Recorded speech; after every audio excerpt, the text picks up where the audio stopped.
est le moment le plus favorable pour boire de l'eau? Il m'a répondu ceci. Boire de l'eau à des moments bien définis, ceci va maximiser l'efficacité de cette eau dans votre corps. 2 verres d'eau juste après le réveil active les organes internes. 1 verre d'eau 30 minutes avant chaque repas améliore la digestion. 1 verre d'eau avant de prendre votre bain ou même votre douche diminue votre pression artérielle. 1 verre d'eau avant de vous coucher évite un accident vasculaire cérébral ou même un accident cardiaque, ce qui est notre sujet du jour. Donc, boire de l'eau avant de vous coucher évite d'avoir des crampes dans les jambes pendant la nuit, parce que vous devez savoir que vos muscles des jambes attrapent des crampes lorsqu'ils sont à la recherche d'eau et même d'humidité. Si vous buvez un verre d'eau avant d'aller au lit, cela empêchera beaucoup de choses. Mes amours, je vous invite à partager ceci pour que ça touche un maximum de personnes. Ça peut grandement sauver la vie. Au lieu de partager des informations inutiles, partagez ceci. Vous pouvez être sans même le savoir un futur sauveteur de quelqu'un. N'oubliez pas aussi que selon ce médecin, la majorité des crises cardiaques se passent le jour, habituellement entre 6 heures du matin et midi. Avoir une crise cardiaque la nuit, au moment où le cœur doit fonctionner à son rythme le plus calme, signifie que quelque chose d'inhabituel s'est passé.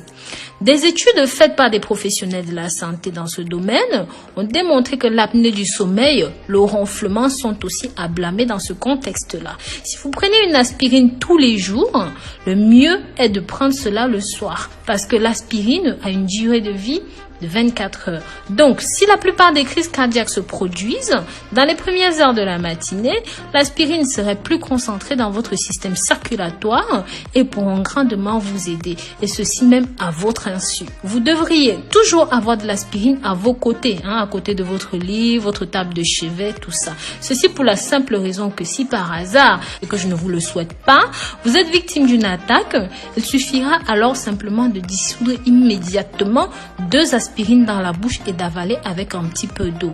Il y a d'autres symptômes d'attaque cardiaque, en plus de la douleur à la poitrine, dans le bras. Vous devez aussi prendre en compte des douleurs intenses à la mâchoire droite ou dans le cou, ainsi que les nausées et parfois beaucoup de transpiration. Mais sachez que ces symptômes peuvent aussi arriver fréquemment et parfois pas tous les mêmes et même pas tous en même temps. Mes amours, je vous recommande de regarder cette vidéo jusqu'au bout. Ici, je vais vous présenter tous les symptômes qui devraient vous alerter.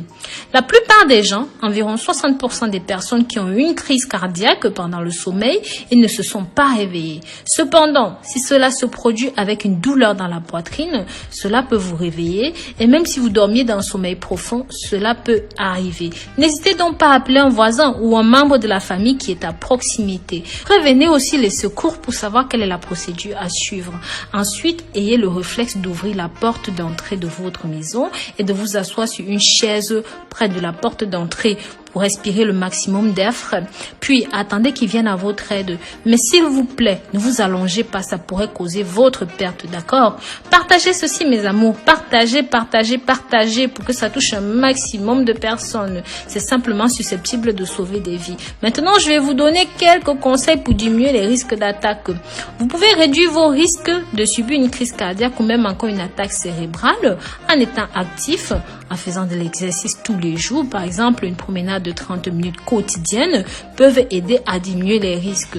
D'autres mesures que vous pouvez prendre pour réduire les risques sont de surveiller votre alimentation.